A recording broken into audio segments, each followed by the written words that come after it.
What is going on, XYZ Nation, XYZers? Yes. We are here. We are ready to do our next episode. So, titles, I'm weird with titles. And my title is The Cupbearer, the Baker, and the Candlestick Maker. Kinda. Y'all remember that little... nursery rhyme. Yeah, nursery rhyme. See, I can't even remember what it is. I don't. Never heard it? No. The Baker, the Candlestick. Yeah, it was the butcher, the baker, and the candlestick maker, I think. Yeah. And so, just a little play on words. Yikes. Hopefully, somebody else will get it. I Maybe I just need to stop trying to be creative with these titles. No, I like The them. titles are good. Okay, because some people be like, and I'm just like you said, I'm putting the chapter that we're in behind it. Yeah. So you know where we are. You don't just have to try and figure it out from the title. Mm-hmm. But we are here. We're your hosts for Generational Scriptures. We're glad to be before you once again. And so we've got the microwaver Hey, I forgot about that. all the way at the end. Miss Jasmine, what is good? And then my we've got goodness. the resident millennial. Yes. Turn up. Turn up.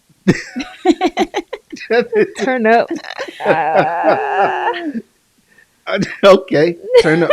That was like, I thought when you say turn up, it's supposed to be like, yo, turn up, turn up. You were like, you was like, turn up. Millennials, we turn up a little different nowadays. Oh my gosh. Okay. We ain't turned down yet though. But not down, Nah, but it's like, we still up. so that's why it's not, yo, turn up, it's like, turn up. Right. Turn up. And then, right, when you get to be my age as millennials, it's like, just sit down. Right. Just sit down. Right. Chill Is that out. how it goes? Relax. And then here I am, Gen X, excuse me. And just like we don't have a fancy name like millennials, I'm just Chris. I don't have a name yet. So we're going to work on that. Oh, We need people in the comments to help us. Yes. Yeah, Yes. let's do that. Please. All right, commenters. Generation XYZers, XYZ Nation, don't do your boy wrong. Right. Give us some creative Give me something good. Yeah. Something good. Because somebody already threw out the chosen one, and we know we're not Oh doing that one. my gosh. I feel like it's so good. So give me something good if you're going to give me a name for this. Yes. Oh, man. So we're talking about some dreams today. I wanted to open with any dreams that you've had. I've got one, and I'm going to talk to it, and if you all want to chime in with your own or just say how crazy mine is, because I think it's crazy, you can do that as well. When I was young, I would have a dream, and it was a regular dream. I don't know why I would dream this. That everybody in my household turned into a hard-boiled egg. That's random. But it's really random. Did you I not would- like eggs? Or No, I don't mind. I don't eat hard-boiled eggs like that. I don't mind eggs, though. Eggs don't bother me. And it was weird. So I'd wake up in the morning, and it would probably be like a Saturday, and I'd go and be like, where is everybody? And I'd look at my brother, and he'd be an egg, and he'd get up. And then I'd run in the room and be like, he turned into an egg. He turned into an egg. And I'm like, where are they? And I pull back the covers, and my parents would pop up as hard-boiled eggs. Do they have legs and Yes. And they chase me, and I'd run out the house. arms? Oh And my I'd go to the God. next door neighbor, and I'd be do the towns. And I was like, they turned into eggs. They turned into eggs. And then somehow, I don't know, because they're still really small, right? They open the door, and they're hard-boiled eggs. So somehow they get out, and I'm running up the street with a bunch of hard-boiled eggs behind me, chasing me. Were you hungry? I don't know what was going Think on. about breakfast. I don't know why.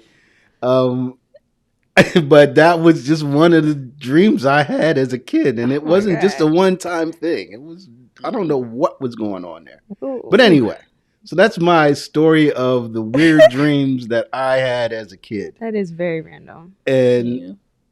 as we go in today's story, passage chapter, right? I don't think I want to know what the interpretation of that is. I was about to say, what was God trying to tell you? I don't know. Mm. I'm not sure. But we were talking about dreams today. Yeah. Yeah. I've had crazy dreams Yeah. that I've had. So there's two. Recently, all of my dreams have been about my future, which is like Okay. it's on brand because I've been doing a lot of like future prep. So it's all about like I had one dream recently that felt like I was awake, completely awake, and it was like a confirmation that in my future I'm gonna have a son. And I was like, but it was really like when I tell you I could feel something over me that was like a for sure 100%, 1000% you're gonna have a son. I was like, wow. okay, but I had one dream when I was younger that was like one of those reoccurring dreams that you can't get rid of. I was sleeping in my grandfather's house and there was like zombies under the bed and in the ceiling, and they would come down onto me, and there was nowhere I could No way you hide could get out. because they were everywhere, and they would consume me, and I was just stuck. Wow. And I had that same dream like several weeks in a row, and I couldn't get rid of it. And I was like, I don't know what's going on. Like it felt like a nightmare. And when you go to like, I was scared to go to sleep because I kept having that same dream. The same dream. It was Wow. crazy. Yeah. Man. I don't think I have any reoccurring dreams. No. I had a lot of crazy dreams, like pregnancy and stuff like that. Okay. Because you just wake up feeling like, what in the world? Right. But it wasn't like something I keep in my mind. Yeah. I don't usually keep them in my mind. Yeah, good on you. Right. Man. All right. So those are our dreams. I don't think we want to try and interpret those. Mm-mm. But we are, as I mentioned, going to talk about the cupbearer and the baker Mm-hmm. and Joseph. Yeah. And I guess there are a couple of other people in there too, but Yeah. we'll focus on them. So we're going to open up and start reading. So we're going to go Genesis 40. We are in chapter 40 of Genesis. Mm-hmm. We've gone through 37, 38, 39, and now 40. Cool. Yeah. Man, y'all are killing it. Genesis 40, 1 through 4. It reads as follows. It says, sometime after this, the cupbearer of the king of Egypt and his baker committed an offense against the Lord, the king of Egypt. And Pharaoh was angry with his two officers, the chief cupbearer and the chief baker. And he put them in custody in the house of the captain of the guard, in the prison where Joseph was confined. The captain of the guard appointed Joseph to be with them, and he attended them. They continued for some time in custody. All right, so we get introduced to two new people on the scene, Mm-hmm. the cupbearer and the baker. You see God's providence working in these passages, in these couple of verses. Mm-hmm. What do you think about God working here? Or is it just happenstance that they wound up in the same place with Joseph? Mm-mm. My first thought was God's going to use them. God's going to use Joseph to help them, or vice versa. It's like Okay. they're in there for a reason, and we've seen there being a reason for everything so far. Yeah. Just like Go ahead. just like the man when they was going from Hebron to all the way to To find Dothan. his brothers. Yep, Yeah. to find this man sort of comes out of nowhere. And yeah, he may have known of them, but to run into this one dude who's sitting out there, and even some other things that you seem to think that they may be happenstance. Yeah. Right. I think that you can really see God working and being a providential God in those areas. Mm-hmm. Yeah. I was thinking when you asked the question, it made me think about the parallels again that Joseph to Jesus. Yep. And we have bread and we have wine. I never thought about it till you literally just said that. And I was like, Wow. oh, that's a parallel that I haven't heard, but could be significant here. Because Right. this is someone who's in charge of the wine, and then the baker is someone who's in charge of the bread Yeah. in this office. That's interesting. Yeah, I didn't think of that. So there may be some tie there just because of their roles in their offices. So we should probably talk a little bit about what the cupbearer does, right? So the cupbearer is the person basically that's responsible for putting wine into the king's cup. And I think it is Nehemiah who is the same thing. He's a cupbearer as well. When he's serving the king of Assyria, I think it is. When you read through his book in the Bible, there's some similarities there too, and we'll get to those later. But he's a cupbearer, so he's responsible for what the king drinks, the cupbearer. And then the baker, likewise, right, is Mhm. responsible for what the king eats and gets put on the king's table. So it says here that they committed an offense against, I thought it was interesting, against their Lord, the king of Egypt. Isn't it? So it made me think, right? And let me know what you all think about this. It made me think back to Joseph when he was dealing with Potiphar's wife. Ultimately, he gave all these reasons for why he wouldn't, sleep with her. And then the last thing he said, why should I commit this great wickedness, this sin against God? And here we've got the cupbearer and the baker saying, not even they're not saying it, but the narrator is writing down that they committed an offense, which is like a sin, right? As a matter of fact, when you look at the Hebrew, the words are the same. They committed an offense against their Lord, the king of Egypt. Yeah. Isn't that, to me, that was an interesting parallel, that the commission and the offenses and who you have to deal with those offenses sort of varies. Yeah. And for them to look at Pharaoh sort of in that light, as I don't think the word Lord, which is Adonai, was chosen by happenstance. I think it was chosen for a reason to sort of show the difference, right, between this king and Elohim, Yahweh, who Joseph serves. And I also think, as just now, as we're talking about that, remember the Pentateuch, and I'm talking too much, so I'm going to stop in a second, but the Pentateuch, the first 5 books of the Bible were written by Moses. So what comes after Genesis is Exodus. And Exodus is really this, it's not even a battle, but this supposed battle between the king of Egypt, Pharaoh, and the king and the Lord. Yeah. Right. So this may be sort of setting up that the difference between those two here now and looking forward as you get into some of the other, particularly into Exodus and into some of the other chapters in the Pentateuch. Yeah. So what else stood out to you guys about in those first 4 verses? Anything?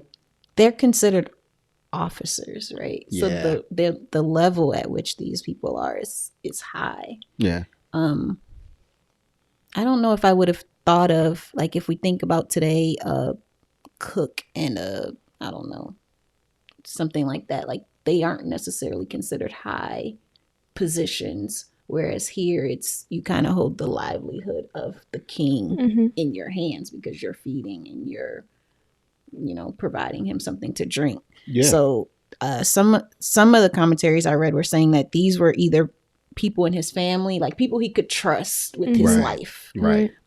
So either family members or people who are already royalty. They are also some sort of royalty, or something like that. So I thought that was interesting. Yeah, that is. I agree with you. I don't think it's as important now as it was then. Yeah. Right. I think too, like, because they are people of power, one thing that I thought about was what they could have done that landed them in this position, especially because we know what Joseph did, quote unquote, what he did that landed him in jail. So one commentary I read said that they must have put their Lord's life in jeopardy by potentially, one of them said poisoning him or like doing something to his food or his drink, and obviously that's a great offense. So that puts them right where Joseph is. I just thought it's interesting the levels of we would say the sins and the offenses that put you all in the same place. Yeah. Yeah. Yeah. And poisoning makes sense because of who these two people are. Yeah. And if I feel sick, it's one of y'all. It has to be one of y'all. So I'm going to send both of y'all to jail till I figure it out. Yep. So it makes sense. Yeah. Yep. And also the fact that they were officers right in the king or in Pharaoh's court, right? You'll get to understand why even in chapter 39, verse 20, it says, and Joseph's master took him and put him into the prison, the place where the king's prisoners were confined, and he was there in prison. So I think even there you see more of God's providence working out, because this isn't just, some lowly people that get thrown into jail. Yeah. They are chief people in the Mhm. king's court that go to the king's prison Right. to be with Joseph, who's in the king's prison. Right. And I was Yeah. like, what does that say about Joseph? Or what is God trying to say about Joseph? Because of, like, and that might be me thinking way too deep into it, but because such high ranking people are here, like, is this telling us that Joseph is operating on that same level as these people? Or why did Pharaoh choose this prison for him, right. versus wait, I keep saying Pharaoh. Why did Potiphar choose this prison versus any other prison? Yeah. Mm-hmm. Right. And I think when you look at all of those when you look at those questions, which are good questions, to me, it really comes down to providential, to God's providence. Mm-hmm. Yeah. Right? We think that God is like hands off. You think that stuff is just happening, but no. Right. No He coincidence. goes to Potiphar, who is the captain of the guard. So he can probably put Joseph into any prison that he wants to, but he puts him in the king's prison. Mm-hmm. And then who commits offenses against Pharaoh? People in his court. Yeah. Right. They go to the same prison that Joseph goes. Yeah. Is that a coincidence? Absolutely not. I don't think so. I think it's just talking to the providence of God. And then lastly, we see here that Joseph just being Joseph doing Joseph things. He's good at what he does, gets elevated to wherever he goes. So it's like, I wonder, right? It made me think, like, when you get like high profile people who go to jail, like they get special treatment and stuff like that. Like, okay, you guys are on the king's court. We're going to treat you just a little different than we treat the rest of the prisoners. Yeah. Hey, Joseph, you're doing so well with all the other stuff. Go and look after these guys too, you know? Yeah. So he attended to them just like he would attend to Potiphar. Mm-hmm. And I think that's also interesting because we already were told in chapter 39 that he was put in charge of this prison in general. So why again emphasize that he was put in charge of these two? Is he not already in charge of everybody? I think he is, but I think there is special because of who they are. Because, I mean, right, we're not trying to poo-poo the chef of the White House, but it doesn't carry the same cachet as you mentioned that the baker and the cupbearer carried. I mean, they were, I think we mentioned it before, members of the royal court, so to speak, right? Yeah. Because I'm responsible for making sure that the king isn't poisoned. And if he is or something happens, who's the first person they're going to look at? They're going to look at the people that give them their drink and the food. Mm-hmm. So I think that it is just adding to what he's doing already because of who they are. They get some attention to them that others don't get. So I think it's not to say that it's to show that this is added to him. And it also, as we read, shows that he's got to pay attention to them. And we'll see why that's important in a second. Right? Yeah. Who wants to read? And I think we're going to go 5 through 11. Okay. Genesis 45 through 11. I can read it.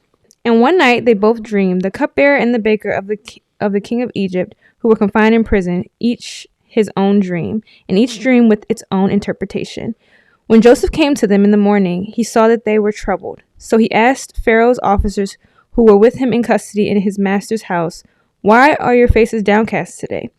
They said to him, "We have had dreams, and there is no one to interpret them." And Joseph said to them, Do not interpretations belong to God?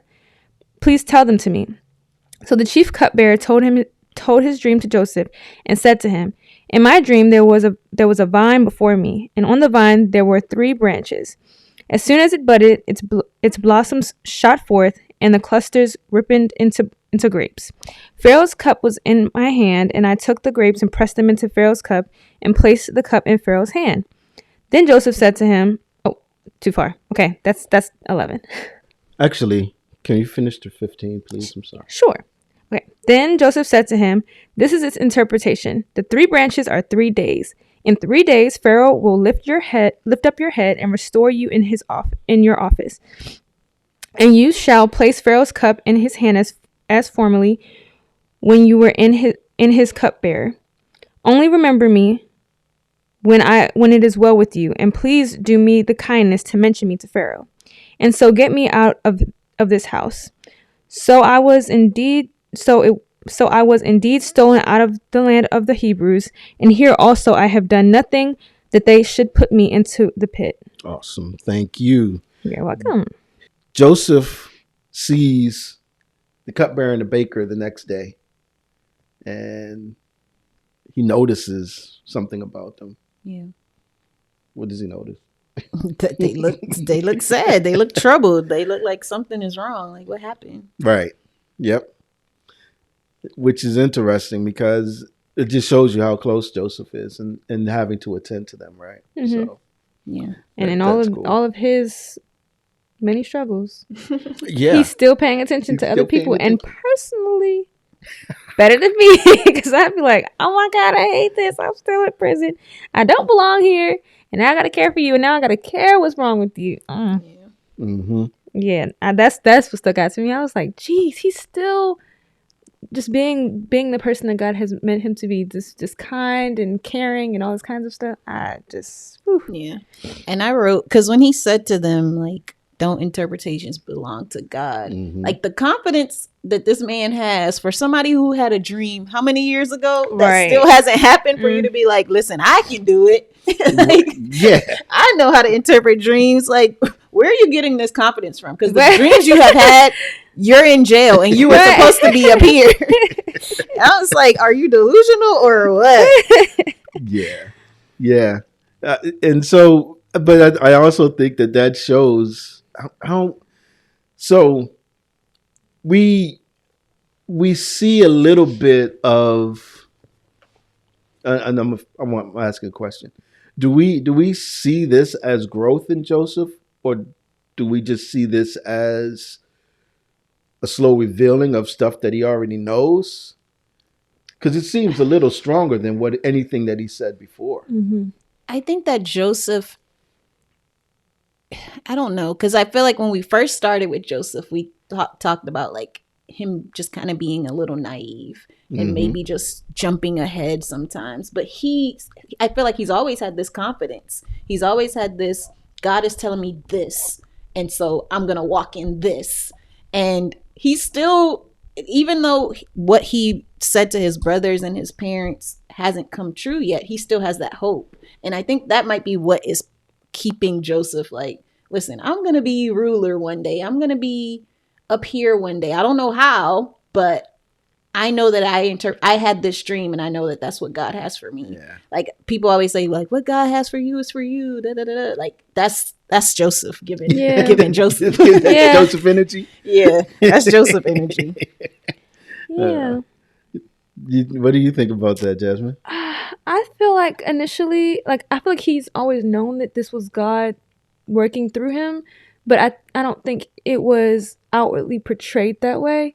I feel like more so now, like, especially because for me, when he said, do not interpretations belong to God, it was like, he's not putting it on him. This is not me. This is not anything that I'm doing. And putting it in the light of God, it feels like maturity, like a little bit of growth and maturity. He's kind of something, even though you know it, if other people interpret it differently, like, and if it comes off differently, it doesn't always, I don't know, it doesn't always present itself the way that you intended. But I feel like now he's walking in the fact that it's not all about him. Right. This is not something that he's doing. And he might not have ever believed that, but he was giving very spoiled brat vibes initially.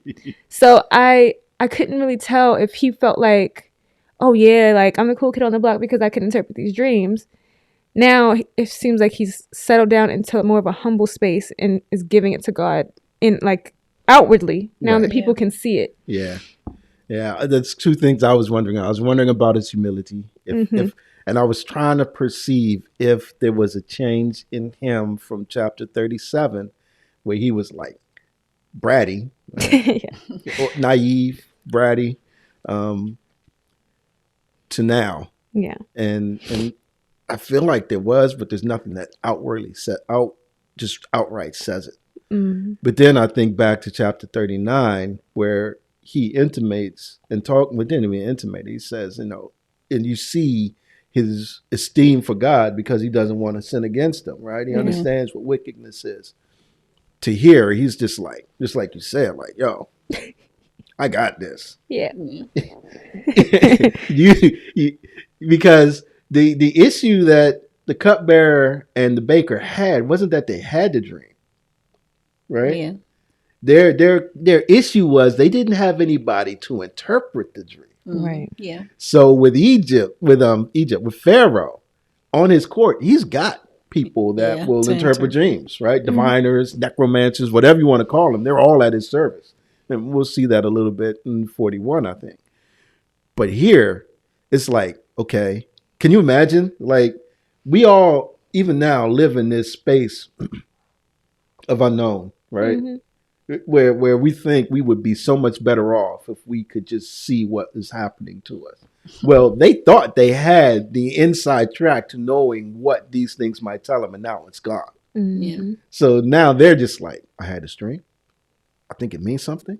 I have no idea what it means. I don't know what I should do or shouldn't do. Do I need to change how I'm acting? Don't I change how I'm acting? Do I go left? Do I go right? It's just like this uncertainty because they don't have that to lean on anymore. Yeah. You know, that reminds me, there was a sermon out in my church I think I went to my boyfriend's church actually last week, and it was about putting your hope in people versus putting your hope in God. And they said like, oh, I have hope, it's fine, I have hope, or like, you know, this is gonna go great, I have faith, but I have faith in this system working or these people being there for me. And it seems like they had a lot of their hope and their faith in the people in the court that they knew could give them what they needed. Yeah. And now, as I feel like Joseph is saying, well, you're putting your hope in the wrong thing. Maybe you should lean on God. Maybe you're asking for help of the people. The people aren't doing anything. It's all coming through God. I thought that was a cool little full circle moment. and I think that's important. And that's where I think we see Joseph starting to I'm coming out. Yeah. Right? He's like, nah, I'm about to stand 10 toes down in this God thing. Yeah. No, those guys don't give you anything that God won't give you. Right. Yeah. Right? And then to your point, he's like stepping into it like, yo, tell me what happened. Tell me the dream. Mm-hmm.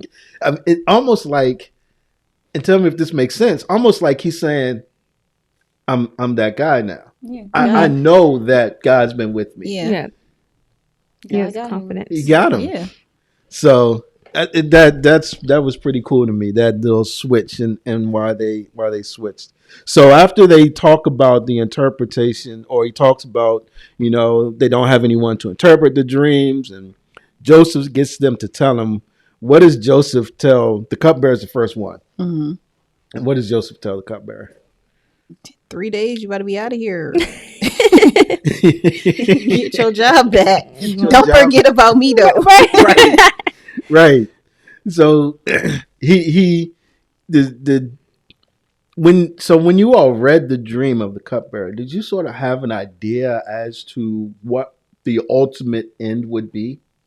I think his dream was pretty like straightforward. He puts the cup back in his hand, he squeezes the da da da da. Like it made sense, but I also know the story already, so it's harder to like. I don't know if somebody's hearing it brand new if they would be like, yeah, I get that same impression. Right. So I don't really know. Yep.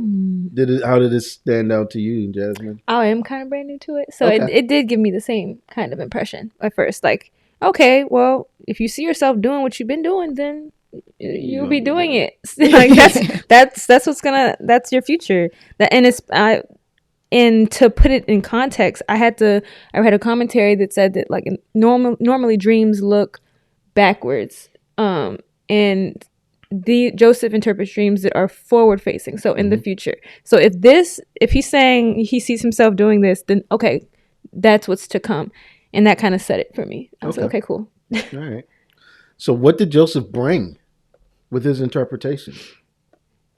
Because if we can look at this dream, right, and be like, okay, he's going to be restored just based on the dream, but God, I don't know about y'all, but God didn't give this dream to me to interpret, right? But this is just something I'm seeing. Mm-hmm. But Joseph comes in and he offers some more information, right? Mm-hmm. What other information? What information stands out that lets you know that this is from God? He's giving him the timeline as well.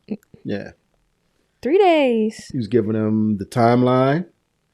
He's basically saying not that you'll be just like Released. Released. But you'll be back in your right. position. You'll be back in your position, and you'll be. It says, "Lift your head." Right, Pharaoh will Yeah. lift your head. I mean, you're going to be summoned in front of Pharaoh. Right, you're going to in somehow, some way appear before Pharaoh, and so. While we can look at the dream and say, "Oh yeah, it looks like Cupbearer is going to be back doing what he was doing," there's another thing to say that God has revealed to me that this is going to happen in 3 days. Yeah.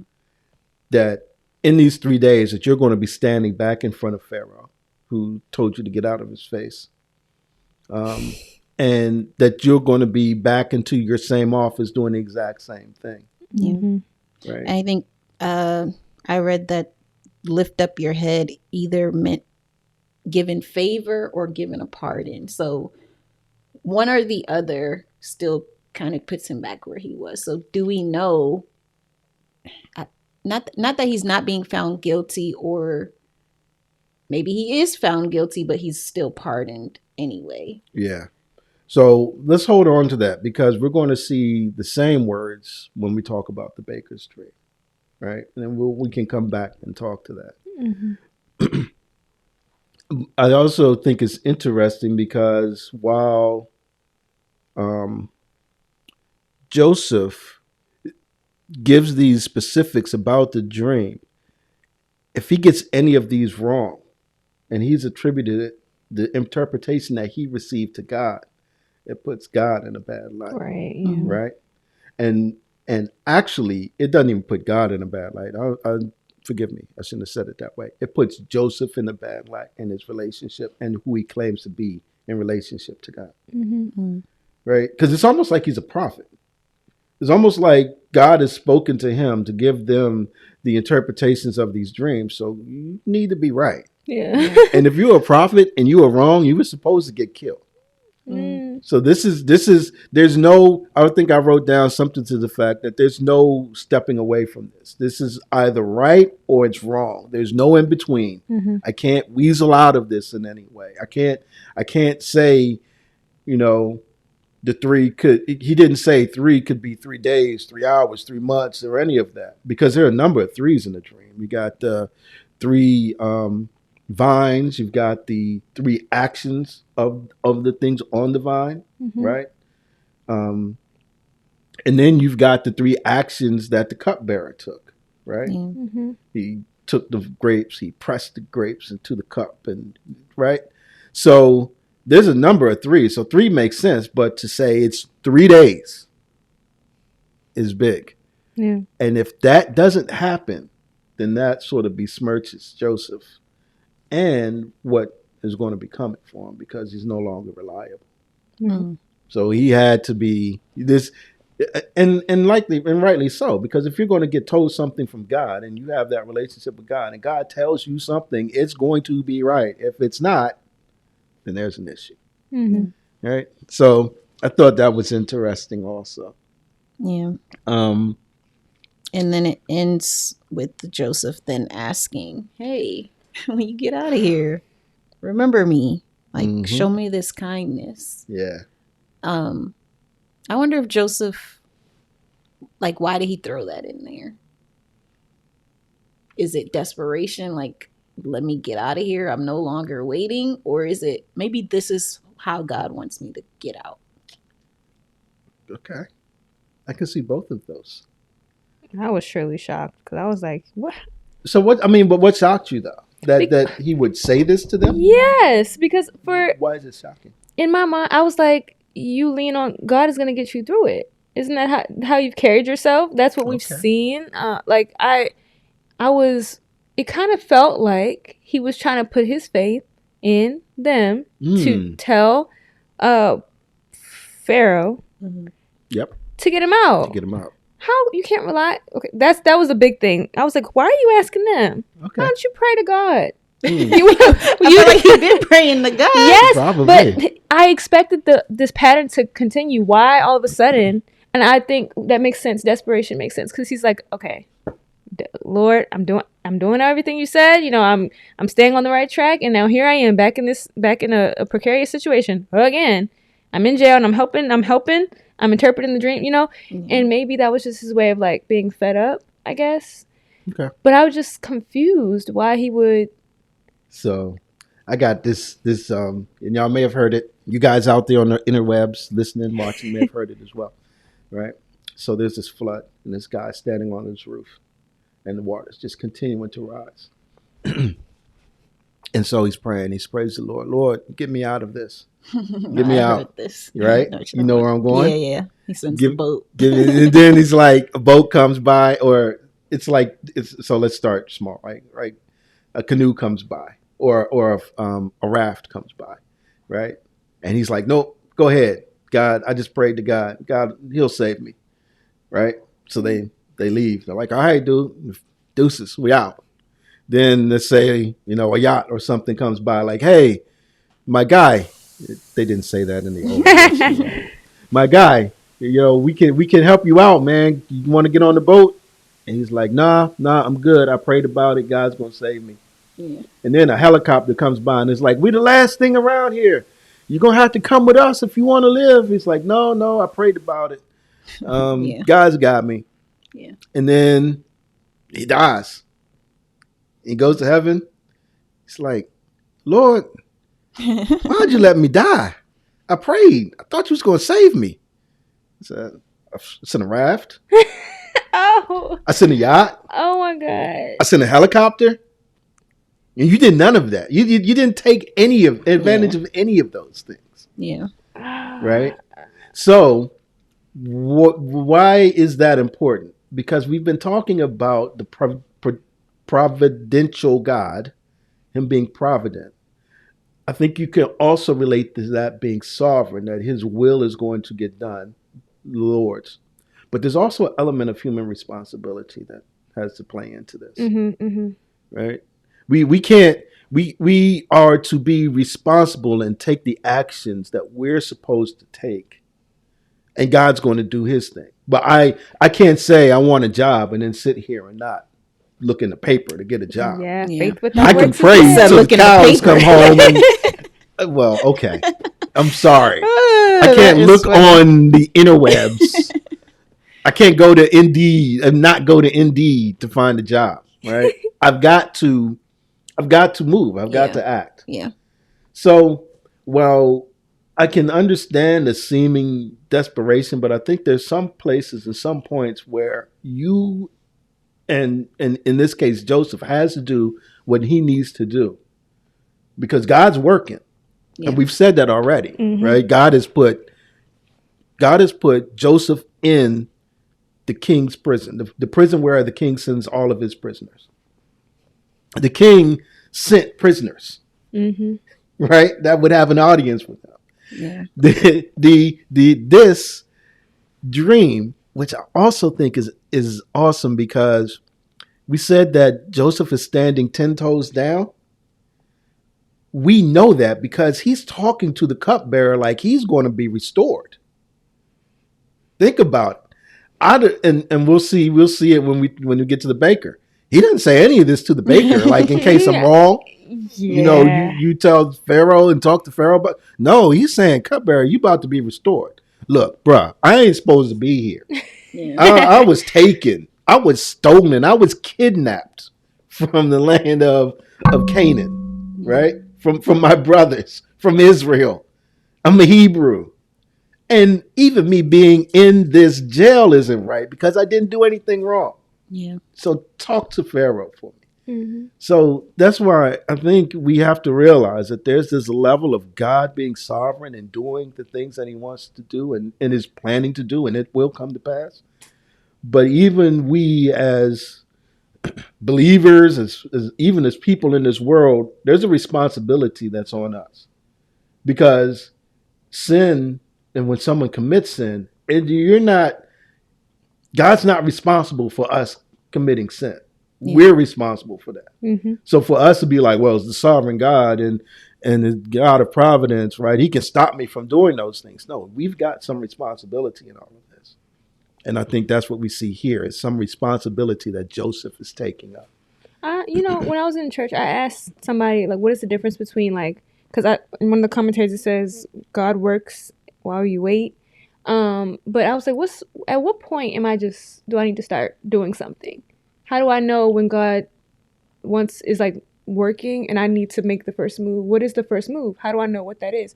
And they were like, well, yeah, once you pray about it, you have to do something, whatever that is, and God will redirect you if that's not the right way to go. And I guess this could be the same kind of principle where Joseph is taking his step in whatever direction, and then I guess God would pivot him if this is not the right, or if that's not what's meant to happen. We see that he winds up waiting a little bit. A little bit longer. So we're going to read the next set of verses, Genesis 40, going to go 16 to 19. Actually, Moyo, I said I would read, but you haven't read yet. Would you read? Okay. When the chief baker saw that the interpretation was favorable, he said to Joseph, I also had a dream. There were 3 cake baskets on my head, and in the uppermost basket there were all sorts of baked food for Pharaoh, but the birds were eating out of the basket on my head. And Joseph answered and said, this is its interpretation. The 3 baskets are 3 days. In 3 days, Pharaoh will lift up your head from you and hang you on a tree, and the birds will eat the flesh from you. So, Cupbearer got a good one. Baker. He was excited. What'd you say? Wait, go I ahead. said he was excited. He was like, all right, bet. Good Right. dream. I had one too. Hopefully something positive come out of this one. Oh, man. That must have been such a letdown for the baker, though. Yeah. Because... Did he? I feel like he should have seen the difference, though. In his dream, he never gets to Pharaoh. No. Whereas in the cupbearer's dream, he's like, yeah, I gave the cup to Pharaoh. Did you give your bread to Pharaoh? No.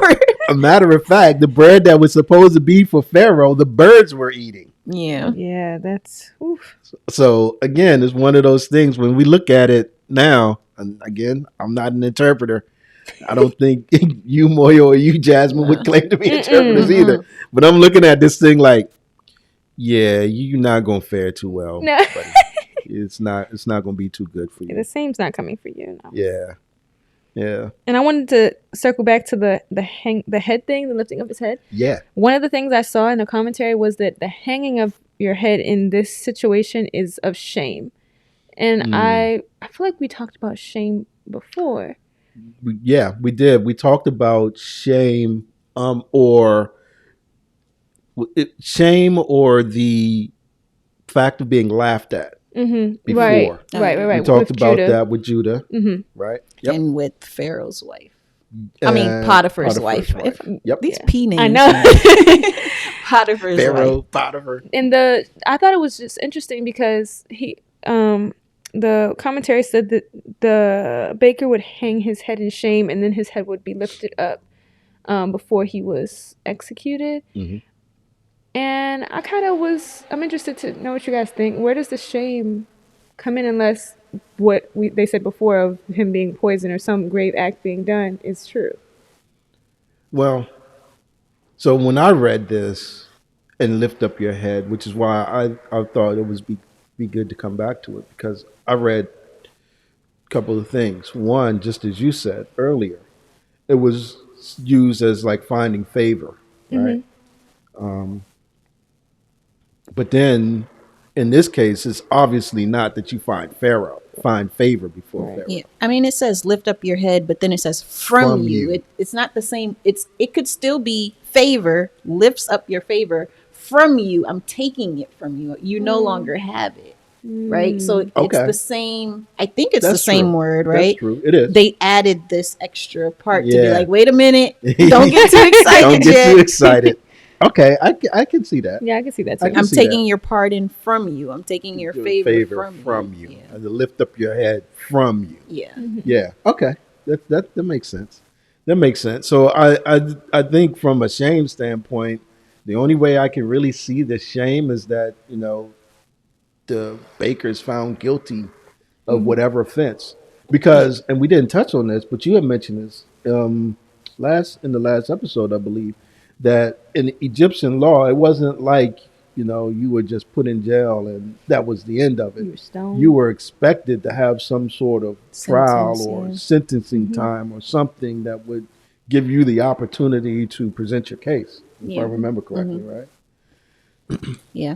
I also read that this could be a harsh punishment, the birds eating the flesh, because Egyptians, they believe in mummification. Ooh, So yeah. if you no longer have the flesh to mummify, you're just like, that's it for you. There's no eternity or no good result in eternity for you because of what they are dealing with. Like, they believe your body means something. I'm preserving this for my afterlife. And now this baker is, not only is he not getting put back in his position, and not only is he being killed, but he's also losing his body for the next life. So he's basically, Right. that's just it for him. Yeah, I that's a good one because I didn't even think of that. Yeah, it's absolutely right. That's crazy. absolutely right. Wow, cool, cool. And then, just as we mentioned before, that's it. Joseph ain't got nothing else to say to your Joseph boy. did not like sugarcoat, none of that. Like, he just was like, yeah, man, you're gonna die, and this is how it's gonna happen. It's like, bro, I'm like, can we man. ease into it? So, and that gets me back. I'm like, Joseph, was he getting soft? And then I read this, and I was like, nah, he's still like, hey, He's blunt. look what I saw. I need him to learn some what do they call it? Some coof. Like, I need you to learn how to talk to people. How do we say it now? I need you to read the room. I need you Yeah. to have some emotional intelligence type of Yeah. thing, right? But yeah, he didn't sugarcoat it. He put it right out there. Last 20, 21, 22, 23, 4 verses. It says, on the third day, which was Pharaoh's birthday, he made a feast for all his servants and lifted up the head of the chief cupbearer and the head of the chief baker among his servants. He restored the chief cupbearer to his position, and he placed the cup in Pharaoh's hand. But he hanged the chief baker, as Joseph had interpreted to them. Yet, the chief cupbearer did not remember Joseph, but forgot him. Yeah. Oh, your boy is just going through it. Yeah. It's crazy that it's just 3 days later. I mean, I know people have bad memory, but come on, 3 days. 3 days. So, one, the birthday of Pharaoh. I don't know how much Joseph may or may not have known about that, but he had a birthday party and invited all of his servants. It doesn't say that he invited like kings from other nations or anything like that. I thought that was interesting. Right? You have a birthday party, you're like, oh, all my servants come. All right, cool. Lifts them up, right? To some extent, it says that he lifted up both of them, lifted up the heads of both of them. But one was restored, and one was, as we know, hanged. And birds are eventually going to eat him. So Joseph was right in all of his interpretation. There wasn't anything that he got wrong. Timeline, who would be restored, who would be hanged. But then, like you said, your boy forgot about him. Your boy forgot about him. Can you imagine being so high as the Lord used you to interpret dreams that he has given to, and we didn't emphasize this when we talked about the dreams, 2 different people, same night, 2 different interpretations. You're like, man, I'm being used by God. I got this. I'm good. And then they forget about him. Yeah. I think it's interesting that they say they forgot about him, because I don't know that Joseph would expect an immediate thing, right? So even if he's back there, he got to still get back in the graces. Maybe Joseph is taking it as, he got to get back into the groove of things, and then he'll bring me up. But how long do you wait? Because we find out later how long it was. But how long do we think Joseph's hope lasted? Because here where it's just like, he forgot about him. Just want y'all to know that he forgot.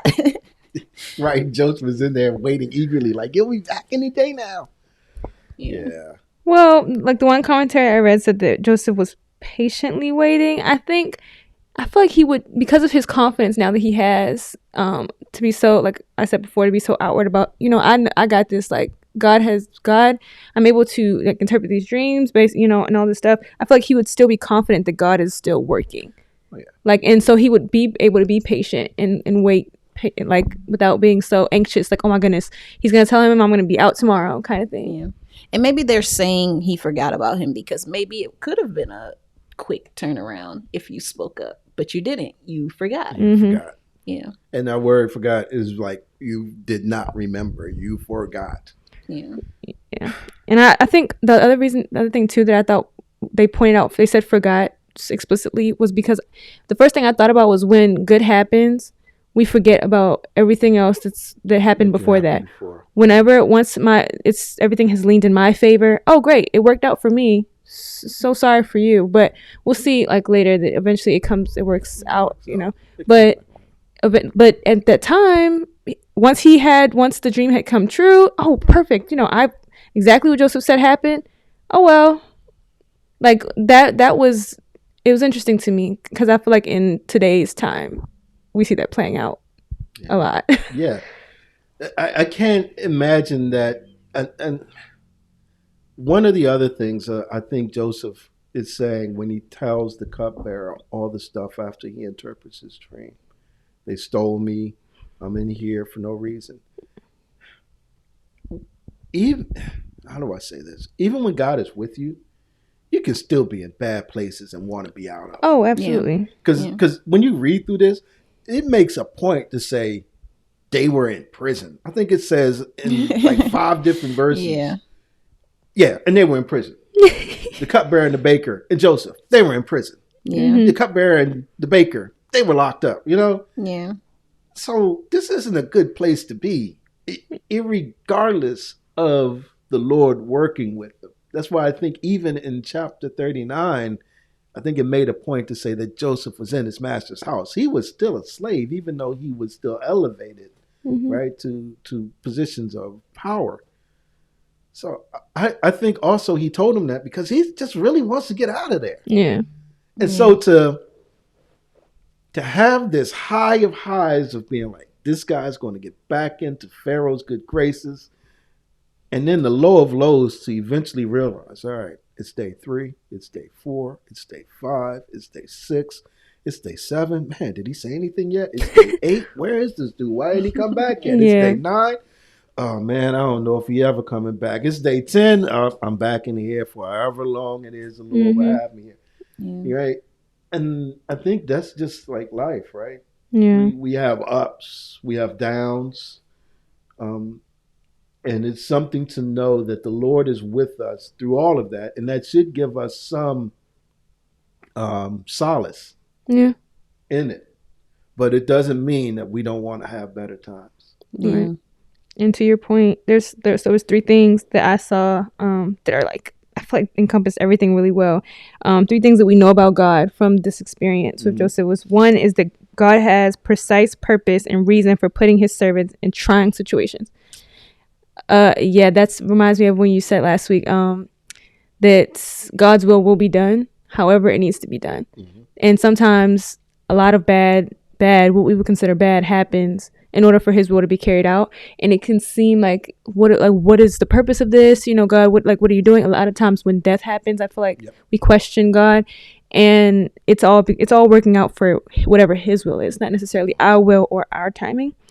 And it says 2, in God's timing, he will reveal his purpose to his servants. Also, God is omniscient and knows the future, and he has decreed. Many times in the Bible, God reveals the future, which is biblical prophecy, which we said Joseph is a prophet.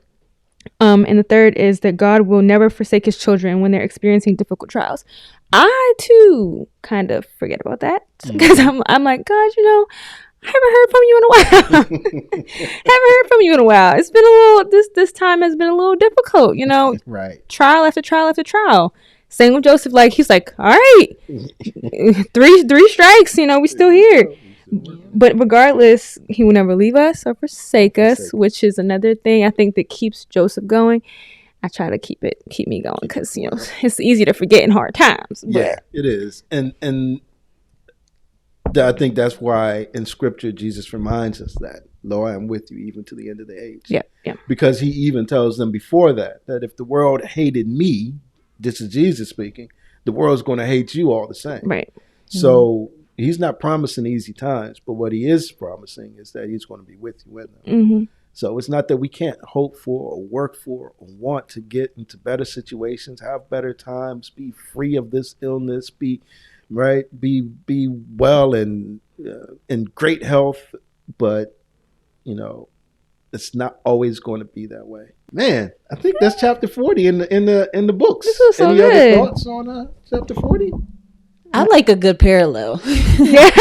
And when I was talking to Jess, she was saying, "Oh, when Jesus was on the cross and they had the two people on the cross, and one, asked God, 'Can you remember me?' Right?" And I was like, "Yeah, but God actually, Jesus remembered them, whereas here you see the opposite. Like, but that's interesting because you're right. On one side, he's like, even beyond that, he's like, remember me. But before that, he's like, he's here. He hasn't done anything. Yeah, we're here talking to the other thief. We deserve to be here. Yeah. He doesn't. Yeah. Right. So I like that. Cool. Yeah. Cool. Anything else from you, Jeff? I thought this was good. I feel like I learned so much. I went into this kind of little scared because I felt like I wasn't pulling out things out of the scripture that were like meaty. But I feel like I have a much better understanding after we talked through it and everything like that. And one more thing, shout out to the grandma of the podcast. Oh yes, we have not forgotten about you. I told her last time after we recorded, I was like, "Grandma, you're the grandma of the podcast," because she helps me. She's like, "Maybe you should look in this book. Oh, go upstairs in my room. There's a couple more books about this." She has like every book of the Bible in one specific book. Sweet. It's like, oh my gosh. All right. So no, you with us? Yeah. So we are Gen. What generation is she? She's a boomer. Oh, Yeah. there we go. We got boomers in the house. Gen X, Gen Y, and Gen Z. Yes, so y'all. boomers, you are represented here. Grandma sent her notes. Yeah. That's right. Oh man, this was fun. Again, you guys rock. We are Generational Scriptures. Thanks for joining us. We will see you next time. Deuces. Deuces.